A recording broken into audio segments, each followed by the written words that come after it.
So last day हमने sexual reproduction of flowering plant start किया था, जिसमें हमने क्या क्या पढ़ा था कि मेल गैमेटोफाइट किसे बोलते हैं, फीमेल गैमेटोफाइट किसे बोलते हैं, कुछ माइक्रोस्पोरेंजियम के बारे में पढ़ा था, माइक्रोस्पोरेंजियम मदर सेल के बारे में पढ़ा था, है ना, माइक्रोस्पोर्स कैसे डेवलप होते थे है उसके बारे में पढ़ा था। तो आज फीमेल गैमेटोफाइट में आ जाते हैं, ठीक है। तो फीमेल गैमेटोफाइट का पार्ट है pistil, megasporangium and embryo cell, ठीक है। अगर हम एक गाइनोशियम बोलते हैं, अगर हम एक गाइनोशियम की बात करते हैं, तो गाइनोशियम में क्या क्या होता है? स्टिग्मा। एक गाइनोशियम ऐसा कुछ दिखता है ना, ऐसा कुछ दिखता है ना। तो इसमें हो गया ओवरी, स्टाइल एंड स्टिग्मा, है ना, ये रहता है, ठीक है। अब तुमको जानना है गाइनोशियम के कुछ terms. First term is monocarpellary. What is monocarpellary? Gynoecium में कंसिस्ट सिंगल पिस्टिल, ये पूरा हो गया पिस्टिल, ठीक है। अगर गाइनोशियम में क्या हो? सिंगल पिस्टिल हो, ठीक है, सॉरी सिंगल पिस्टिल हो। गाइनोशियम में सिर्फ एक पिस्टिल है, तो मोनो मीन्स एक, कार्पेलरी मतलब एक कार्पस, कार्पस पिस्टल, ठीक है, एक कार्पस, तो सिंगल पिस्टल, ठीक है। दूसरा टर्म होता है पॉलीकार्पेलरी। पॉलीकार्पेलरी, अब इससे बता सकती हो क्या होता है? अगर गाइनोशियम में मोर देन वन पिस्टिल हो, है ना,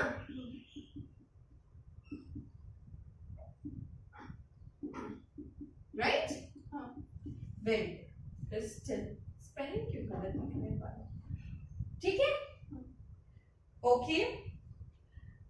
अब ये जो मोनोकार्पेलरी है या पॉलीकार्पेलरी है, ये फ्यूज भी हो सकता है विद द कार्पस, या फिर अनफ्यूज्ड भी रह सकता है, ठीक है।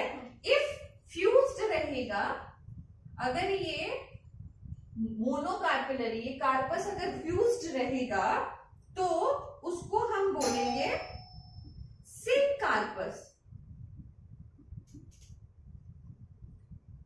सिनकार्पस, ठीक है। और अगर ये फ्री रूप में रहेगा, किसी से फ्यूज्ड नहीं है, तो उसको बोलेंगे हम एपोकार्पस, ठीक है। देखो, पर बहुत बार तुम गाइनोशियम को ऐसे निकाल लोगे, अलग कर दोगे, मतलब फ्यूज्ड नहीं है वो किसी के साथ, तो वो हो जाएगा फ्री है, मतलब एपोकार्पस, और अगर किसी के साथ फ्यूज्ड है तो वो सिनकार्पस। क्लियर? क्लियर दोनों टर्म? ओके। अच्छा, ओवरी में, ओवरी के अंदर हम बोल सकते हैं क्या रहता है? एक ओवेरियन कैविटी रहता है, एक ओवेरियन कैविटी रहता है, जिसको हम बोलेंगे लॉक्यूल, ठीक है। ओवरी के अंदर एक ओवेरियन कैविटी रहता है, जिसको हम बोलेंगे लॉक्यूल। अब ये ओवेरियन कैविटी में रहता क्या है? Most important thing, placenta, placenta, ठीक है। ओवेरियन कैविटी में क्या रहेगा? प्लेसेंटा, ठीक है। अब जो ओव्यूल्स होगा वो यहीं से तो आते हैं, ओव्यूल्स कहां से आते हैं? प्लेसेंटा से, तो इंपॉर्टेंट हुआ, ठीक है। तो क्या क्या हम लोगों ने सीखा? हमने सीखा गाइनोशियम जो होता है उसमें क्या क्या stigma, style and ovary present रहता है। इन तीनों को मिला के हम क्या बोलते हैं? पिस्टिल बोलते हैं। पिस्टिल अगर एक प्रेजेंट रहे गाइनोशियम में, तो उसको बोलेंगे मोनोकार्पेलरी। अगर गाइनोशियम में पिस्टिल एक से ज्यादा प्रेजेंट है, तो उसको बोलेंगे पॉलीकार्पेलरी। ये कार्पेलरीज वगैरह जो होती है वो फ्यूज्ड भी हो सकती है और फ्री भी हो सकती है। अगर फ्यूज्ड हुआ तो सिनकार्पस, फ्री हुआ तो एपोकार्पस। ओवरी में इंपॉर्टेंट पार्ट है ओवेरियन कैविटी, जिसको हम बोलेंगे लॉक्यूल। ठीक है, ओवेरियन कैविटी में इंपॉर्टेंट पार्ट प्लेसेंटा। क्यों इंपॉर्टेंट पार्ट? क्योंकि वो ओव्यूल्स डेवलप करता है। राइट, इतना समझ आ गया? ओके, तो अगर इतना समझ में आ गया तो ओव्यूल्स की कहानी आगे बढ़ाए। तो यहां तक जो था ये इंट्रोडक्शन पार्ट था, तो ओव्यूल्स की कहानी आगे बढ़ाते हैं। ठीक है बेटा ले? ओके,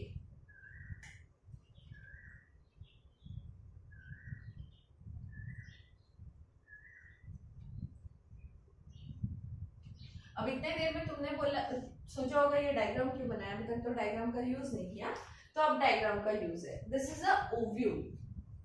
ठीक है, ये है एक ओव्यूल, जिसको आज से हम बोलेंगे, क्या बोलेंगे? बड़े हो गए ना, मेगास्पोरेंजियम। क्या बोलेंगे? Right, okay. एक मेगास्पोरेंजियम क्या होता है? एक स्मॉल स्ट्रक्चर होता है ना? अगर फूल में देखो तो एक छोटा सा ये स्ट्रक्चर है। ठीक है, और किसके साथ अटैच होता है? Attach to placenta. प्लेसेंटा से ही ओव्यूल निकलता है। ठीक है, अटैच टू प्लेसेंटा। ठीक है, अब इसमें होता क्या क्या है? देखो, एक फ्यूनिकल दिख रहा है तुमको, है ना? एक फ्यूनिकल दिख रहा है। तो फ्यूनिकल है क्या चीज? फ्यूनिकल इज स्टॉक, जो डंडी होता है ना, स्टॉक जो अटैचमेंट का काम करता है। Stalk by which ovules is attached. Ovules is attached to placenta. क्या समझ में आया? वो स्टॉक जिसके थ्रू ओव्यूल्स जो होता है वो अटैच होता है प्लेसेंटा से, है ना? वो स्टॉक, वो डंडी जो कि प्लेसेंटा, अगर मान लो सपोज यहाँ पे है, ठीक है, उससे ओव्यूल को अटैच करता है। ठीक है, ओव्यूल अटैच है प्लेसेंटा से, तो वो डंडी। ठीक है, इसमें एक और चीज होता है जिसको हम बोलते हैं हीलियम। देखो हीलियम कहाँ पे है? ये पार्ट। ठीक है, हीलियम का काम क्या है? हीलियम इज द जंक्शन है between ovule and funicle. Junction मतलब समझते हो, एक स्टेशन में भी एक जंक्शन होता है जहां से सब तरफ की ट्रेन निकलेगी, है ना? सभी तरफ की ट्रेन जंक्शन से निकलती है ना? तो दिस इज द जंक्शन जो कि ऊपर वाले पार्ट से नीचे वाले पार्ट से सब जगह से अटैच करता है ओव्यूल का। This is a junction. Clear? Next आता है बारी इंटीग्यूमेंट की। इंटीग्यूमेंट देख रहे हो कहां पे है? एक है आउटर इंटीग्यूमेंट, एक है इनर इंटीग्यूमेंट, है ना? ठीक है, तुम समझ रहे हो इंटीग्यूमेंट का मतलब क्या है? This is nothing but protective layer. Clear? Clear हो रहा है? ओके, नेक्स्ट एक पार्ट देख रहे होगे, माइक्रोपाइल। माइक्रोपाइल क्या होता है? दिख रहा है? This is a micropyle. अब क्या होगा, जब पॉलिनेशन होगा, पॉलन ग्रेन्स आके यहाँ पे बैठेंगे, ठीक है, और अपना पॉलन ट्यूब निकाल के एग को फर्टिलाइज करने की कोशिश करेंगे। तो एक पोर चाहिए ना जिसके थ्रू अंदर घुसे। सब जगह इंटीग्यूमेंट से ढका होगा तो कैसे घुसेगा? तो this is the pore, micropyle. Clear है? तो माइक्रोपाइल क्या है? एक स्मॉल ओपनिंग है at the tip of the ovule,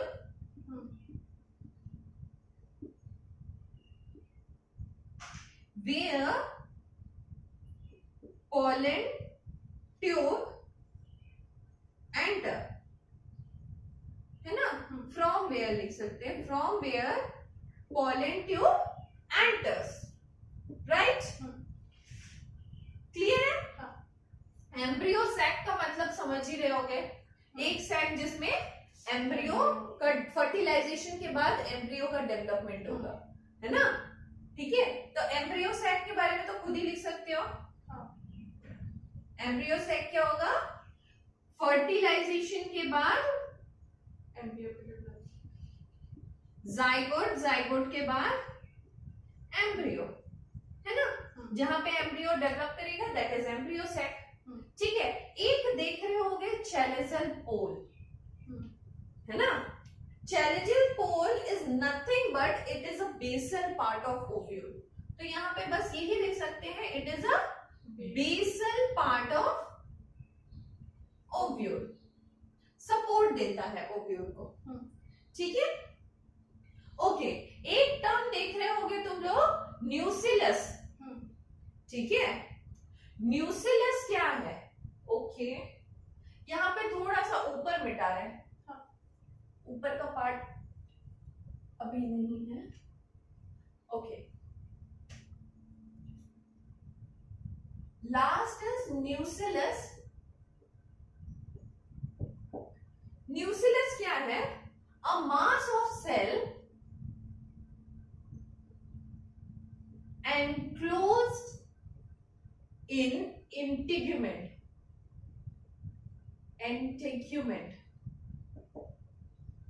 और क्या होता है ये देखो, एक न्यूसिलस एक बड़ा एरिया है, ये पूरा एरिया कवर कर रहा है ना? तो और एम्ब्रियो सैक के बगल में है, तो इसका काम क्या होगा? सोच के बताओ थोड़ा सा। और खाना प्रोवाइड करना, है ना? तो this is also a food reserve. Clear? समझ आया? ओके, माइक्रोपाइलर पोल मतलब भी समझ गए होंगे कि this is only a pole portion जहां के थ्रू पोलन ट्यूब एंटर करेगा, राइट? तो स्ट्रक्चर क्लियर है ओव्यूल का? पक्का? बता सकते हो? हीलियम पहले स्टार्ट करेंगे फ्यूनिकल से। फ्यूनिकल क्या होता है? नथिंग बट अ स्टॉक जो कि प्लेसेंटा को ओव्यूल से अटैच करेगा। Very nice. नेक्स्ट क्या बताया था? हीलियम। हीलियम क्या है? एक जंक्शन है जिसके तरफ से सब कुछ हम आगे पीछे जा सकते हैं। तो दिस इज जंक्शन जो कि अटैच कर रहा है फ्यूनिकल से ओव्यूल को, है ना? नेक्स्ट था माइक्रोपाइल। माइक्रोपाइल क्या है? Nothing but a small opening जो कि वेरी इंपॉर्टेंट है पोलन ट्यूब को एंटर करने का और फर्टिलाइजेशन होने का। चारों तरफ से इंटीग्यूमेंट रहे तो फर्टिलाइजेशन नहीं हो पाएगा, राइट? उसके बाद था आउटर इंटीग्यूमेंट और inner integument, nothing but a protective layer, right? Okay, embryo sac. Embryo sac क्या है? जहां पे एम्ब्रियो का डेवलपमेंट होता है after fertilization. Very nice. Nucellus. Nucellus क्या है? एक मास है एम्ब्रियो के बाहर, तो वो काम क्या करेगा? प्रोटेक्शन तो इंटीग्यूमेंट दे ही रहा है, साथ साथ वो भी थोड़ा बहुत प्रोटेक्शन दे रहा है, ऐसा नहीं बोलेंगे कि बिल्कुल नहीं दे रहा है, बट मोस्ट इंपॉर्टेंट काम है वो रिजर्व करके रखता है फूड मटेरियल और एम्ब्रियो को बड़ा करने में हेल्प करता है, राइट? उसके बाद chalazal pole, this is nothing but a basal part जो भी प्रोटेक्शन में ही अल्टीमेटली हेल्प करता है, राइट? क्लियर है ओव्यूल स्ट्रक्चर? पक्का? मिटा दिया जाए? Okay, so our next topic is megasporogenesis. Topic के नाम से ही समझ रहे होगे, माइक्रोस्पोरोजेनेसिस में हमने क्या पढ़ा था? माइक्रोस्पोर कैसे डेवलप करते हैं, कैसे बनते हैं। वैसे ही मेगास्पोरोजेनेसिस में हम लोगों ने ये डायग्राम के थ्रू आपको बताएंगे कि कैसे मेगास्पोर्स बनते हैं। तो मेगास्पोरोजेनेसिस का अगर कोई डेफिनेशन पूछे तो क्या बताओगे? What is megasporogenesis? Development of megaspore. The formation of megaspore from megaspore mother cell by meiotic division. क्या बोलोगे? The megaspore from megaspore mother cell. From megaspore mother cell, MMC भी बोल सकते हैं, megaspore mother cell, by meiotic division is known as Megasporogenesis.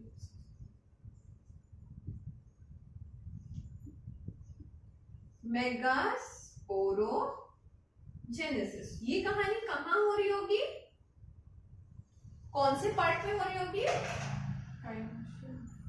Ovule में। कहां पे हो रही होगी? ओव्यूल में, राइट? ठीक है, ओके। तो क्या बोलेंगे हम लोग, अगर कोई डेफिनेशन पूछे तो आराम से बता दोगे? The formation of megaspore from megaspore mother cell by meiotic division is known as megasporogenesis. ठीक है, अब ध्यान से देखना, स्टेप बाय स्टेप ही सब समझ में आ जाएगा विद डायग्राम। क्या बोल रहा है? The ovule is differentiated a single mother megaspore mother cell. मान लो this is megaspore mother cell, suppose, ठीक है, this is megaspore mother cell. तो क्या होगा, माइक्रोपाइलर एंड से एक पोलन ट्यूब आएगा और मेगास्पोर को डेवलप कर देगा। नहीं, पहले मेगास्पोर तो बने तब ना, ठीक है, ओके। तो मेगास्पोर मदर सेल पहले meiotic डिवीजन में जाएगा। किस में जाएगा? meiotic डिवीजन में जाएगा। ठीक है, तो meiotic डिवीजन में जाके दो मेगास्पोर डायड बना दिया। ठीक है, राइट? अब ये जो मेगास्पोर डायड है वो meiotic डिवीजन का मतलब होता है पहले माइटोसिस होगा फिर मियोसिस होगा, है ना? और मियोसिस का फाइनल रिजल्ट तो टेट्राड में आता है, 4 सेल निकलते हैं। तो वहां पर देख लो मेगास्पोर टेट्राड बन गया। क्लियर? अब देखो, दो अच्छा 4 सेल निकले, okay. Most of the cell में, most of the flowering plant में 3 डीजेनरेट कर जाते हैं। Most of the flowering plant में क्या होंगे, 4 में से 3 जो होंगे वो डीजेनरेट कर जाएंगे, या मतलब डिग्रेड हो जाएंगे। डिग्रेड अच्छा वर्ड है, डीजेनरेट समझ में नहीं आया, डिग्रेड कर जाएंगे। ठीक है, तो बचा मेरे पास एक। ठीक है, और वही जो एक मेगास्पोर बचा, जो 1 मेगास्पोर बचा, वो फाइनली फीमेल गैमेटोफाइट बनाएगा। ठीक है, क्लियर? ओके। अब जो,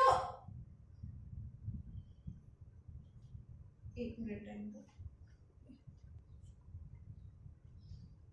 ठीक है। अब ये जो एक न्यूक्लियस बना, ठीक है, तो ये जो एक न्यूक्लियस जो बचा वो फीमेल गैमेटोफाइट बनाने को रेडी है।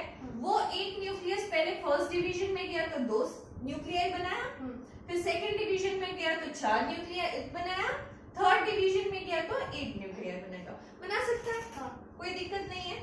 अब इसमें से क्या होगा, अपने फंक्शन वाइज सब न्यूक्लियाई सेपरेट हो जाएंगे। जैसे कि 3 न्यूक्लियस ऊपर चला जाएगा, 2 सेंटर में आ जाएंगे और 3 नीचे चले जाएंगे अपने अकॉर्डिंग टू इट्स फंक्शन। ठीक है, वो सेपरेट हो गए। ठीक है, जिसमें से इन दोनों साइड वाले को बोला गया साइनर्जीन्स, बीच वाले को बोला गया एग, ये जो 2 है इसको बोला गया पोलर न्यूक्लियाई और नीचे वाले को बोला गया एंटीपोडल। ठीक है, अब जो एंटीपोडल्स होते हैं वो बेसिकली चेलेजल एंड में होते हैं। चेलेजल एंड याद है बेस में होता है, basal part of the ovule. तो एंटीपोडल सेल कहाँ होते हैं, चेलेजल एंड में। बीच में पोलर न्यूक्लियाई रहेंगे और यहाँ पे 2 साइनर्जीड और बीच में एक एग रहेगा। अब देखो ये अपर पार्ट है ओव्यूल का, तो यहाँ पे एक माइक्रोपाइलर एंड भी रहेगा।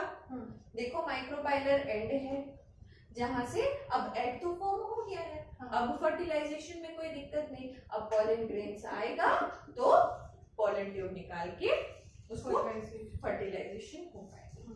क्लियर है? क्लियर है? डायग्रामेटिकली क्लियर है? पक्का? पक्का आगे बढ़े पॉलिनेशन में। बहुत ज्यादा टफ नहीं है but diagram is 100% important, very very important.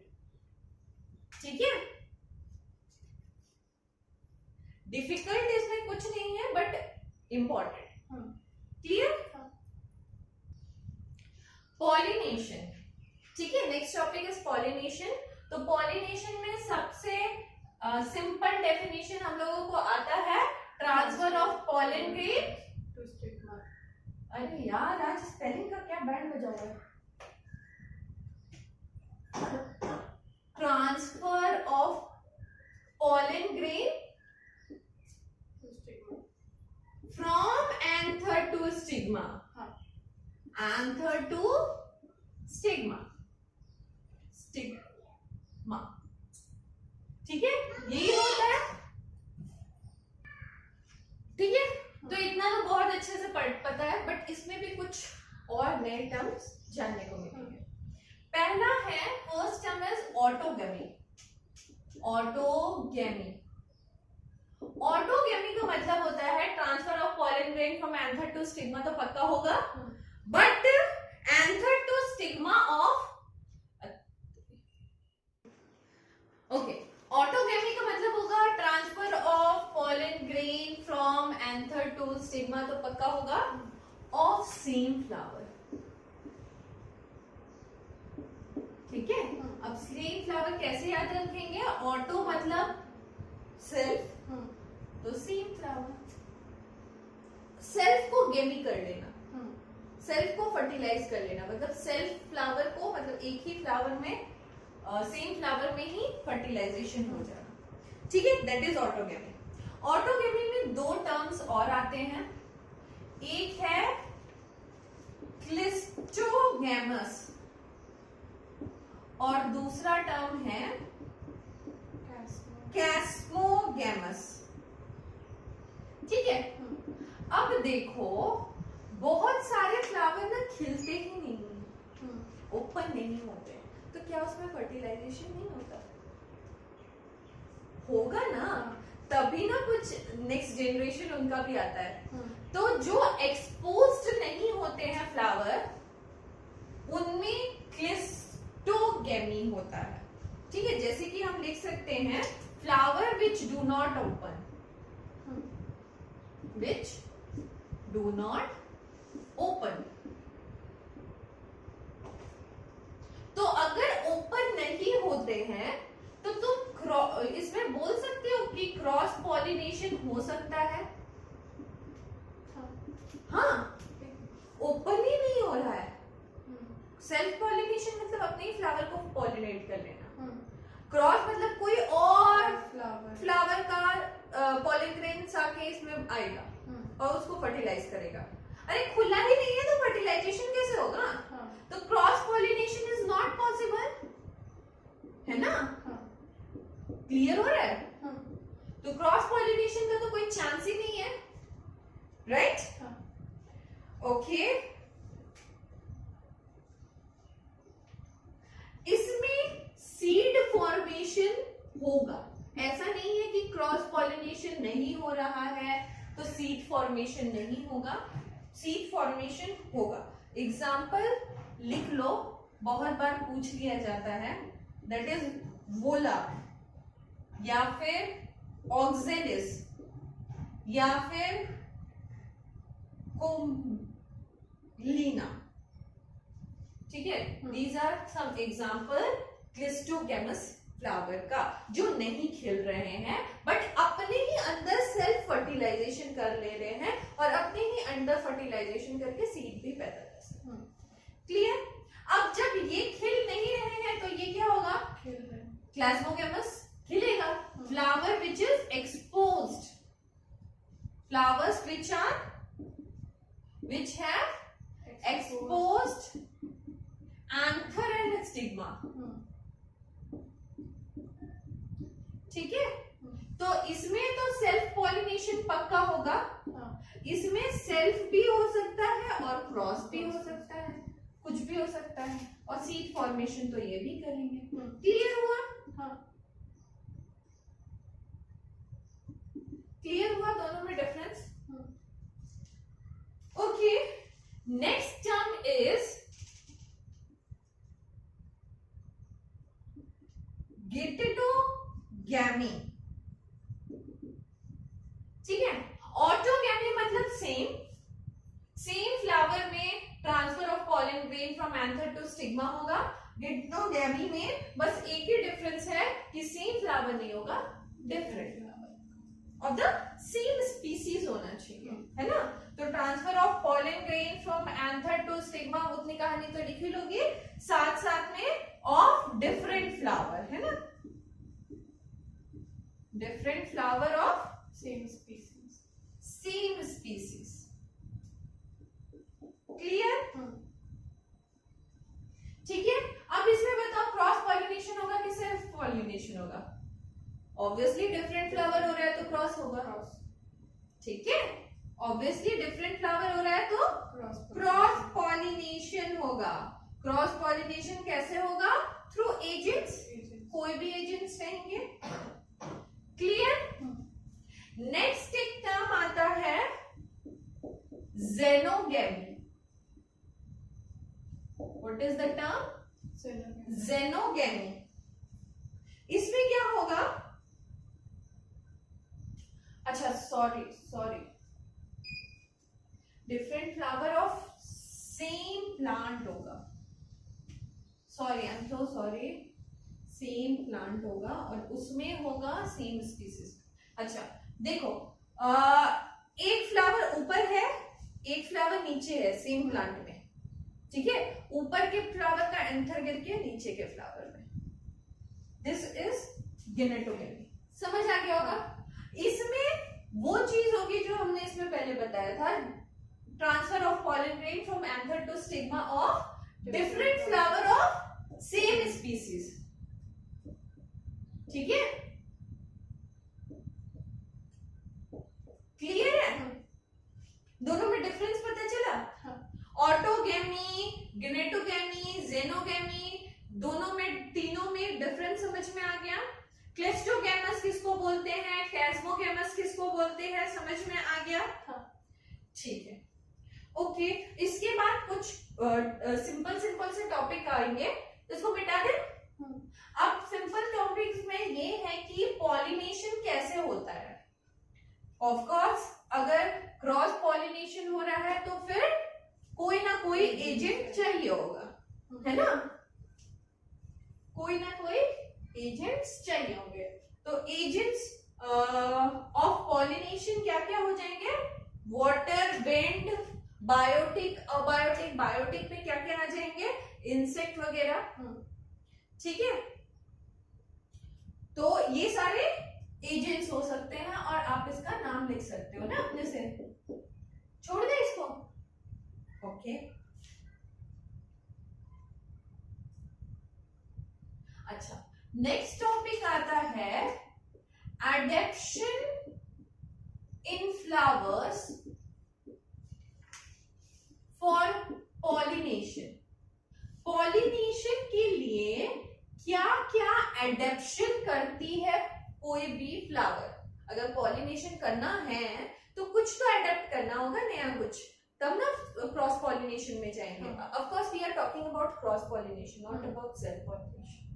तो अगर किसी फ्लावर को विंड पॉलिनेशन करना है, सपोज, ठीक है, अगर किसी फ्लावर को विंड पॉलिनेशन करना है तो उसको क्या क्या एडेप्टेशन करने होंगे? पहला एडेप्टेशन सोच के बताओ, पॉलन ग्रेन कैसा होना चाहिए? हल्का, है ना, लाइट होना चाहिए, स्टिकी नहीं होना चाहिए, स्टिकी हुआ तो कहीं भी जाके चिपक जाएगा, ठीक है, नॉन स्टिकी होना चाहिए, और विंग्ड एंथर होना चाहिए। विंग्ड एंथर मतलब कुछ विंग जैसा निकला हो जो हवा में अच्छे से उड़ जाए, ये एडेप्टेशन करने होने चाहिए। नेक्स्ट और क्या होना चाहिए विंड पॉलिनेशन के लिए? वेल एक्सपोज्ड स्टिग्मा होना चाहिए, है ना। स्टिग्मा बहुत अच्छा एक्सपोज्ड कंडीशन में होना चाहिए, तभी अगर एंथर आ रहा है तो उसके ऊपर विंड पॉलिनेशन हो सकेगा, राइट। ठीक है, स्टिग्मा कैसा होना चाहिए? लार्ज होना चाहिए, क्लियर। और फेदरी फ्लावर होना चाहिए। क्यों बता दो? फेदरी फ्लावर होना चाहिए क्योंकि बहुत सारा पॉलन ग्रेन आके उसमें अटक जाए, क्लियर। ओके, वन ओव्यूल होना चाहिए। Of course we are not considering number of ovules, अगर ज्यादा है फीमेल गैमेटोफाइट में तो वो हम कंसिडर जनरली नहीं करते हैं कि अच्छा प्रोडक्ट है ना। ओव्यूल एक होता है फ्लावर में तो उसमें फर्टिलाइजेशन जल्दी से हो जाएगा, है ना। अब विंड के थ्रू पॉलन ग्रेन आ रहा है और उसको इतने सारे ओव्यूल्स मिल जा रहे, एक ओव्यूल रहेगा तो अच्छे से फर्टिलाइजेशन हो जाएगा, ठीक है। ओके, एग्जाम्पल्स में क्या क्या लिख सकते हो? कॉटन, कॉटन देखे हो उड़ते हुए, कितना फेदरी होता है ना। डेट पाम, ये सब एग्जाम्पल हो गया विंड पॉलिनेशन के, क्लियर हो रहा है। सेकेंड, अगर वाटर पॉलिनेशन किसी प्लांट को करना है तो उसको क्या क्या करना होगा अपने अंदर चेंजेस? बोलो बोलो। पॉलन ग्रेन हल्का होना चाहिए, पानी में बह जाए, है ना। तो first point is matched, light होना चाहिए, नॉन स्टिकी ऑफ कोर्स होना चाहिए, और अगेन विंग्ड होना चाहिए, है ना। या फिर फ्लैजिलेटेड, है ना। विंग्ड नहीं बोलेंगे, यहाँ पे फ्लैजिलेटेड बोलेंगे, है ना। ओके, और क्या बता सकते हैं? जो पॉलन ग्रेन होता है वो प्रॉपरली प्रोटेक्टेड होना चाहिए। होना चाहिए क्या? प्रोटेक्शन लेयर याद है? प्रोटेक्शन के लिए कौन सा लेयर होता था पॉलन ग्रेन में जनरली? तो 4 लेयर्स होता था। स्पोरोपोलिन, याद है sporopollenin? This is the chemical which does not degrade in any other acid base और किसी भी तरह के केमिकल से बहुत जल्दी डिग्रेड नहीं करता है स्पोरोपोलिन। तो वैसे ही प्रोटेक्टेड होना चाहिए, है ना। एग्जाम्पल में क्या लिख सकते हो? एग्जाम्पल में इसका लिख सकते हो हाइड्रिला, बहुत अच्छा एग्जाम्पल है, ठीक है। और अपनी मर्जी से लिखो, ठीक है। अच्छा, और एक इंपॉर्टेंट बात यहाँ पे हम लोग स्किप कर रहे हैं कि large number of pollen grain होना चाहिए, है ना, है ना। इसमें भी large number of pollen grain होना चाहिए। नंबर जो होना चाहिए वो लार्ज होना चाहिए, है ना, क्योंकि दूर से उड़ के आएगा और स्टिग्मा में बैठना है तो लार्ज नंबर होना चाहिए, राइट। मिटा ले। ओके,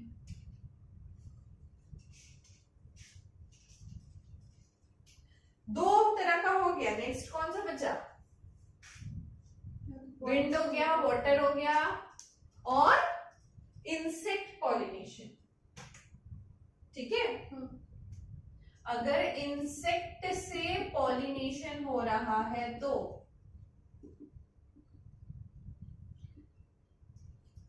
बताइए फ्लावर में क्या क्या होना चाहिए? इंसेक्ट है भाई, इंसेक्ट किसके लिए दौड़ता है? नेक्टर के लिए। नेक्टर किसमें उसको दिखता है? कलरफुल फ्लावर में, है ना। तो फ्लावर लार्ज होना चाहिए और कलरफुल होना चाहिए, है ना। और रिच इन नेक्टर होना चाहिए, है ना। और क्या होना चाहिए, फ्रेगनेंट होना चाहिए, अच्छी खुशबू आनी चाहिए, तब ना उसकी तरफ अट्रैक्ट करेगा। ठीक है। पॉलन ग्रेन कैसा होना चाहिए बताइए आप, स्टिकी होना चाहिए कि नहीं। हाँ। वेरी नाइस, स्टिकी होना चाहिए, तब उसके पैर पे चिपक जाएगा। स्टिग्मा कैसा होना चाहिए अगेन, लार्ज और स्टिकी होना चाहिए। यस, स्टिकी होगा तभी ना उस स्टिग्मा में भी जाके चिपक जाएगा, राइट। ओके, ठीक है। एग्जाम्पल में क्या लिख सकते हैं हम लोग, यूका वगैरह is the example of insect pollination. ठीक है, आज के लिए यहां तक रखें, आज के लिए यहां तक, और नेक्स्ट डे फिर इस चैप्टर को we will try to complete. ठीक है, यहां तक में कोई दिक्कत, कोई डाउट, कुछ भी पक्का, श्योर।